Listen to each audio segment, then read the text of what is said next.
बिना किसी ऑर्डर के ZDO ने तनख्वाह रोकी, कोई ऑर्डर नहीं है। CO ने ऑर्डर रोकी, ये तनख्वाहें रोकी, कोई ऑर्डर नहीं है। डायरेक्टरेट से कोई ऑर्डर नहीं है, सेक्रेटरीट से कोई ऑर्डर नहीं है। इसके बाद भी इन जवानों को, इन असातिज़ा कराम को जो 65 लोग हैं, टोटल 149 है। और आप देखिए अलमिया क्या है, टोटल 49 उस्ताद हैं जिनकी तनख्वाहें वागुजार नहीं की गई 2.5 साल से।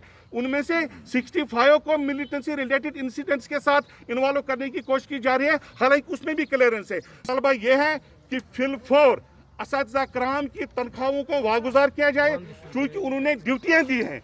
कोई एहसान नहीं करें आप। जो कुलगाम का इंसिडेंट हुआ है जिसमें 24 साल नौजवान ने अपनी जान दी है, वजूहात उसने बयान किए हैं, आपको भी मालूम है। हमारा मुतालबा सरकार से यह है, एक गवर्नमेंट एक कमेटी कानून की जाए और उसको रेस्पॉन्सिबिलिटी को फिक्स की जाए। जो लोग रेस्पॉन्सिबल हैं इसमें, उनके खिलाफ एक्शन और जोरदार मुतालबा है।